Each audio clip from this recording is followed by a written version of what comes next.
Magandang araw sa inyong lahat. Ito ang inyong Spokes ng Bayan, reporting live from the Netherlands.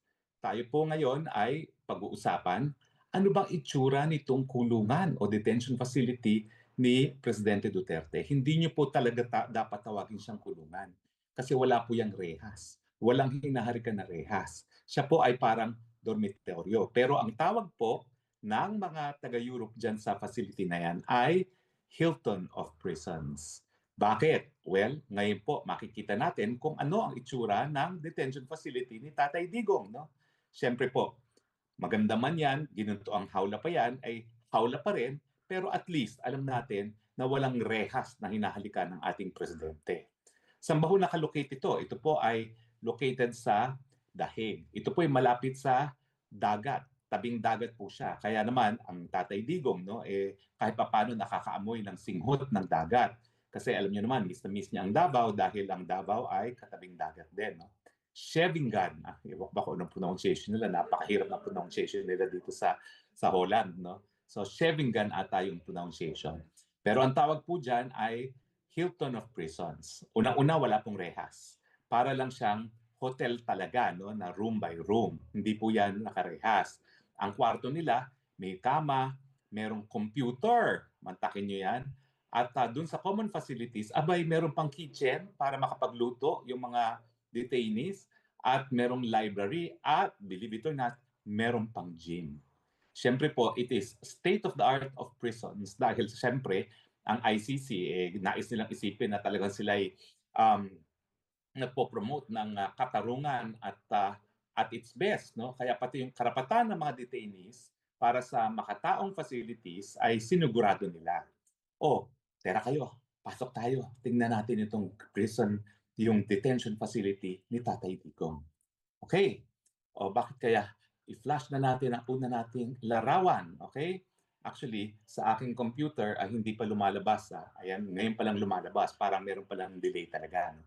Pero anyway, bukod po doon sa, ito yung entrance na. No? Nakikita nyo na ngayon yung entrance. No? At ito yung pangalawa ngayon, nakikita nyo, ito yung mga kwarto. Nakikita nyo po na walang rehas. Yan po ang kwarto ng mga detainees. No? Ang bilis naman, dahan-dahan lang. No? Ang bilis. Balik mo doon sa detainees. Kwarto muna ng detainees. Napakabilis. Naku, ano ba yan? Anyway, sige, mabilis po yan, pero babalikan natin uli, ha? Yan yung mga facilities. Pero balikan natin at yan yung hospital. Okay, balikan natin. Okay, una, yan yung common kitchen. Stop. Yan muna yung kwarto. Nakikita nyo po, ha? Wala siyang kasama na ibang detainee. Tapos, dyan po sa kwarto niya, meron pang computer. Bagamat hindi po siya nakakabit. Ito po yung entrance para siyang malapalasyo. Ito po yung mga kwarto. Now, pagkatapos ng ito yung hapagtulugan niya, ang next one na papakita nating slide ay, next slide please. Medyo nahihirapan ata ang synchronization. Ayan na naman, bumalik doon sa tore. Ito yung mga kwarto. Pansinin niyo po, ha, walang rehas. Wala po hinahalikang rehas. Okay? Ito naman po ang kitchen facilities. So, tignan nyo, ha, ang kitchen facilities. Merong kitchen facilities ang kada room nila. No? Hindi lang hapagkainan, meron pa silang mga, kung magluluto sila, ay po pwede silang magluto. Merong microwave po, no? At merong sink. So para talaga siyang mga condominium units talaga. Bagamat ang tawag talaga nila rito ay Hilton of Prisons. Sige, tignan pa natin yung ibang larawan. Okay? Ang susunod na larawan naman ay, siyempre hindi ko alam kung ano yung susunod. Nakatingin din ako dun sa camera. No? Okay, anong susunod na larawan na papakita natin? Ang next na larawan ay yung common siguro, yung common facilities. Ito, common facility. Ito ay parang, sandali, atin titignan ko kung ano to. Ito ay parang social hall. No? Ayan, makikita nyo, no? Meron silang mga recreation facilities. Diyan sila nakikita-kita ng mga kapwa detainees niya. Ang kwento po ni VP Sara, abay, kaibigan na niya lahat doon. Yung mga prison guards at saka yung mga ibang nakapreso, mga butante na ng Duterte. Baka mamaya sumisigaw-sigaw na rin ng Duterte, Duterte. At paparehistro na lahat sa Pilipinas para bumoto para mayor yung mga prison guards at iba pa mga detainees sa detention facility. Okay, bukod pa po sa kanilang social hall, tignan pa po natin ano pa yung facility na nariyan. Naku, may basketball court pa. Pero siyempre si Tatay Digong hindi na yan magba-basketball court. At hindi lang po yan, walang rehas ha. Meron pa yung grounds na po pwede silang maglakad-lakad sa labas na walang escort. Okay? Meron pong bakod pero hindi yan na parang preso talaga na binabantayan sila ng mga preso. Free to move naman sila, labas-pasok. No? Kaya nga po, state-of-the-art prison facility. Kasi ang modern view ng mga detention facility ay hindi para magparusa, para mag-rehabilitate. At ito naman po, wala pa silang napapatunayang pagkakasala. Ito po, ganito po ang partong tinutuluyan ngayon ni PRRD kasi nandun siya sa medical facility. So ganyan po ang parto niya ngayon. No? Lahat ng mga aparatos kapag nagkaroon ng emergency, naroriyan. For all intents and purposes, para siyang naka-hospital detention. No? Kasi kita nyo naman ang facility, kompleto talaga sa medical equipment. Parang na rin niya kita Tatay Digong dahil alam niyo naman, no, 80 na yung ating Tatay Digong. In a few days, naku, magbe-birthday party po kami dito sa Dahig, sa labas ng detention facility. So yan po ang ating detention facility ng ating pinakamamahal na Tatay Digong. At least hindi tayo nagwo-worry, walang rehas, maganda naman ang facilities. Ang reklamo lang niya talaga, hindi niya makain yung pagkain. At ang sabi naman ni VP Sara, nagbigay na siya ng mga recipes para naman makatikim si Tatay Digong ng mga gusto niyang pagkain. Ako po, marami akong dalang gourmet tuyo. Susubukan ko po na ibigay dun sa prison, no? At tanggalin na lang nila sa botelya at i-serve kay presidente. No? Pero siyempre, ang hirap kasi doon sa tumatanggap ng pagkain, siyempre may possibility na yung mga kulto ni Joma Season baka magpadala ng pagkain na may lason. So I guess mas mabuti, wag na tayo magpadala ng pagkain. Wag na po. Dahil maraming kulto po dyan ang CPP-NPA dito sa The Hague.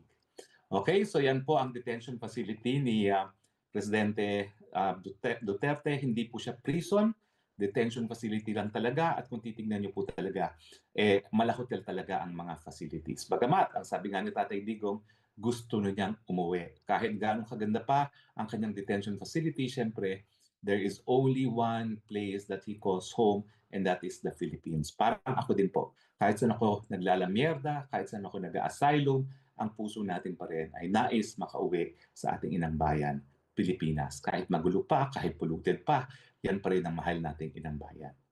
Now, pero pag-uusapan naman natin yung mga ibang bagay pa. No? Unang-una natin pag-uusapan, yung fake news. Napansin nyo naman sa aking Facebook no, na fake news, yung balita na nag-apply daw o nag-apply ng asylum si Tatay Digong sa Hong Kong. Unang-una po ha, bagamat kasapi ang China at ang Hong Kong ay kasapi sa China doon sa convention, 1951 Convention on Rights of Refugees and Asylum Seekers, wala po silang lokal na batas para magpatupad niyan. Sa katunayan po, hindi talaga tumatanggap ng asylum seekers ang China, Hong Kong at Macau. Bagamat pagdating sa Hong Kong, hindi naman sila sapilitang mag-deport kapag ikaw ay humingi ng asylum. Ano bang problema kapag hindi sila nagtatanggap ng asylum? Ibig sabihin, hindi ka magiging permanent resident at hindi ka magiging citizen. Ulitin ko po ha, kapag ikaw ay nabigyan ng asylum, ang karapatan mo talagang ibibigay sa iyo ay yung pagiging permanent resident at yung option na maging citizen. Pero yung karapatan ng isang asylum seeker, pag ikaw ay nag-apply for asylum, yan na yung karapatan na non-refoulement. Hindi ka na po pwedeng i-deport dun sa lugar na linayasan mo dahil ikaw ay persecuted. Kaya nga po sinasabi ko, ako, meron na akong non-refoulement kasi nakapirma na ako sa application at in fact, binigyan ko ng certificate. Siguro po, in a later broadcast, papakita ko sa inyo yung certificate kasi nakatago eh. Yan talaga ang ipapakita mo kapag merong any attempt na ikaw ay paalisin dito sa Netherlands. Kaya nga po, miski mag-red alert notice pa ang Marcos Jr. administration, kahit ano pang gawin nyo, kaya sa mag-extradition kayo, bagamat ako'y wala namang kaso talaga nakabinbin sa hukuman, hindi po ako po pwede ma-deport habang nakabinbin yung aking application for asylum. Ganong katagal ba ho yan dito sa Netherlands? Ako po, isa't taon at kalahati. At meron pang judicial review kapag ikaw ay hindi napagbigyan. So ako naman po, ang nais ko lang ay kung ako'y mapagbibigyan, at hindi naman po yan na sigurado dahil nga po ang nais ni VP Sara, ayusin ko muna ang aking asylum status, kung ako'y mapagbibigyan na pagsilbihan muli ang presidente, may peace of mind ako, may peace of mind ng pamilya na makakakonsentrate ako dun sa trabaho. No? Kung mapagbibigyan. Siyempre po, nasa kanila yan. Ako naman, sumunod naman po ako. No? Alam niyo ba ho, talagang sa totoo lang, 5 araw ko na dito sa lugar kung saan nag-a-apply ng asylum. Hindi naman po nakakulong. In fact, hindi ako natutulog dito gabi-gabi, no? Kumuha ko ng Airbnb, pero ang layo po kasi. Mabuti na lang merong pamilya na naghahatid sundo sa akin. Kung ako po ay magta-taxi, ang taxi po, €80, miski 20 kilometers. Kasi libre po talaga ito. Ang pinakamalapit na may Airbnb is 20 kilometers away. €80 ang pamasahe. So mabuti na lang po may naghahatid sundo sa akin mga Pilipino at mura naman yung Airbnb na nakuha ko kasi malayo nga, liblib. So liblib po ito, wala kang mapuntahan. Um, Bago ako nag-Airbnb, actually, natulog ako dito ng 2 oras. Ang mapupuntahan mo lang, isang supermarket na ang lakad ay 45 minutes papunta, 45 minutes pabalik. So 1 hour and a half para magpunta ng supermarket. Meron po ritong gasoline station na merong convenience store na pagkamahal-mahal. Ngayon po, doon ako nananghalian. Naku, magkano na gastos ko? 6 plus 3, €9. Ang kinain ko lang isang sausage, isang croissant, isang orange juice, isang isang kape, no? Napakamahal talaga ng convenience store na yan. Kung magbubus ka naman, ang pinakamalapit na bayan dito, kung nasaan yung aking Airbnb, ay 20 minutes walk, 20 minutes bus ride, 10 minutes walk. So 1 hour, one way, papunta dun sa biggest town. So liblib po talaga to. Hindi na nila kami kinakailangan ikulong dito dahil wala ka talaga mapupuntahan. Mabuti na lang, ang Pilipino, kahit saan ka magpunta, naririyan at hanggang tumulong. Kaya hatid sundo ako, no? Gabi-gabi. Umaalis ako dito kapag tapos na yung activities ng mga nagpo-process at bumabalik ako kinabukasan bago magsimula. Anyway, so yan po yung fake news sa asylum. Hindi po humingi ng asylum si Tatay Digong. In fact, ang pinagsisisihan ko, wala ako doon sa Hong Kong. Dahil kung ako'y nasa Hong Kong, hindi ko siya papayagang umuwi hanggang hindi kami nakakasampa ng kaso sa Supreme Court na merong certiorari. Ang nangyari kasi umuwi, ayan, wala nang panahon para magsampa ng mga kaso. Yung kaso na unang-unang naisampa, 4:27 of that day na siya ay pinigil sa airport. Hanggang 4:30 lang ang pagtanggap ng mga petisyon. Ako po, yung petisyon natin na matagal nang nakahanda, ang problema, nagpalit-palit ng signatory. Akala ko si Tatay Digong pipirma, so ready na siya. Kaso, may napirmahan na palang ipalit si Tatay Digong, no? So hindi na pa pwede, naghagilap kami, pwede namang maanak. Tapos nagpalit-palit sila kasi nga wala naman sila dun sa area, no? Una si VP Sara, tapos si Kong Pulong, tapos si VP Sara, tapos si Kong Pulong finally. At tinakbo pa namin sa Muntinlupa para kunin ang pirma ni Kong Pulong. Kaya kinabukasan na null-file at syempre nawala ng presidente.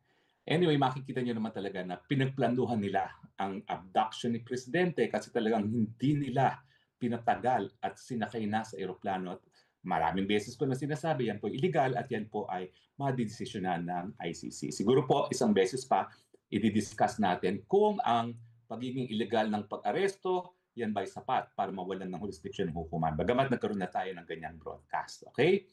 Now, finally, ano bang ibig sabihin ni Inday Sara nung sabi niya na yung nasa Hong Kong na nagpupumilit siya umuwi at ang sabi ni Inday Sara baka ikaw Maninay Aquino.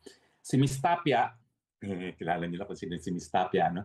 Sabi ni Miss Tapia, hindi raw po pwedeng maging Ninoy Aquino ang presidente dahil wala naman daw maraming pinapatay si Ninoy Aquino. Nako, Sos Mario Joseph. Hindi ko alam po kung anong background ni Miss Tapia, no? Pero ang dating presidente, Duterte po, kasama kanyang nanay, sila po talaga ay naging malakori or malakori nung panahon ng EDSA Revolution. Dahil alam naman natin talaga na sobrang pagmamalabis ng Marcos Sr. Kaya nga po, hindi nasuportahan ni Presidente Duterte itong si Marcos Jr. dahil alam niya may genetic predisposition yan para pagiging diktador at para maging magnanakaw. O, di ba? Kaya never niyang kinonsider na suportahan niya si Marcos Jr. In fact, ang hinanakit niya Marcos Jr. at ng kanyang asawa, hindi raw tinalaga kasi ni Presidente Duterte si Marcos Jr. bilang Secretary of Agriculture nung panahon ni Presidente Duterte. Mantakin niyo, kung tinalaga siyang, kung inappoint siya ng Secretary of Agriculture ni Presidente Duterte, di lahat ng problema natin ngayon naging problema natin noong panahon ni Duterte. Nakita niyo naman estilo ni Duterte. Nung tumaas ang presyo ng bigas, tinawag niya lahat ng mga traders. At sinabi niya doon sa pinakamalaking trader, harap ko yan. Ako pa nga pinatawag sa telepono. Tinawagan ko. Abay, nang kinuha ng telepono, sabi niya, putang! Ilawas mo ang aking bigas. Papatayin. Di lumabas ang bigas. Mantakin nyo, kung si Junior nakaupo, la la la la la, tumataas ang presyo ng bigas, la la la la la. O, di ba ganyan naman ang nangyari ngayon? Wawa sila, di makabili ng bigas. Mayaman kami, dami namin nakaw ng tatay ko, at dami namin kita pa, pakialam namin sa mga nagugutom na mga Pilipino. O, di ba? Mabuti na lang, hindi talaga tinalaga. Pero talagang alam mo, sabi ng informante ko, yung Lisa Araneta, galit na galit dahil hindi tinalaga ang Marcos Jr. bilang Secretary of Agriculture. Well, pasensya na po kayo, pero talagang ang galing ng judgment ni Presidente Duterte pagdating sa character. Alam niyang bulok ang Marcos, hindi lang ang senior, kundi pati ang junior. At kaming dalawa ni Inday Sara hanggang ngayon walang sinabi kundi, anong sinabi ko sa inyong dalawa? In fairness, hindi na niya sinasabi yun. Napagod na siya. Paulit-ulit na, anong sinabi ko sa inyong dalawa? Sorry na nga po, budol na nga, guilty na nga as charged. Okay? So anyway, yun po, anong ibig sabihin ni Inday Sara? Nakalimutan ko, di-discuss ko pala yun. Ibig sabihin, pag siya'y pumulit umuwi, peg! Wika nga ni Maharlika, gurgur. At hindi po ako talagang magugulat kung talagang gugurgurin ng presidente kung siya makauwi ngayon dahil ang gusto talaga nila, pulbusin ng Duterte, tanggalin ang lahat ng banta sa kanilang pagnanais na manatili sa pwesto till kingdom come. Alam mo, nakapagtataka no? Gaano mo pipigilan yung iyong paghangad sa kapangyarihan? How much is enough? Hindi pa ba sapat na sang-ayon sa Guinness Book of World Records? Marcos na ang pinakakorap sa buong kasaysayan ng buong daigdig. At nais pa nila magpatuloy sa posisyon? Hindi pa ba yung sapat na miski ang mga anak ng mga apo sa tuhod ni Marcos Jr. hindi na magtatrabaho sa dami ng tagong yaman nila? Gusto pa rin nila mas lalo pang marami ang kubra nila. Wala talagang limitasyon ang pagiging gahaman sa pera, sa kapangyarihan. But there has to be an end to this. At yan ang aking pakiusap sa aking mga kababayan.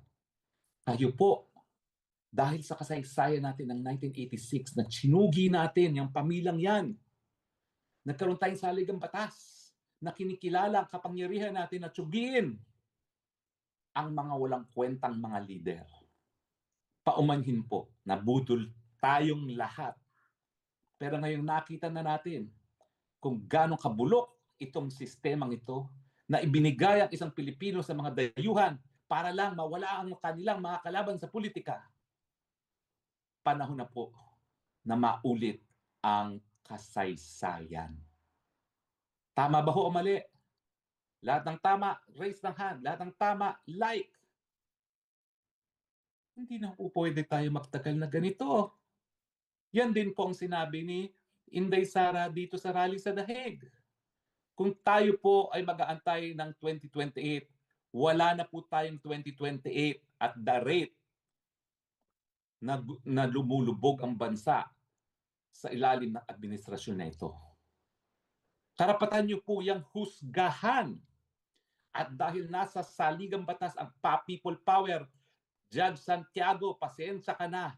Hindi mo ako madidemanda ng inciting to sedition dahil ako, alam ko ang limitasyon.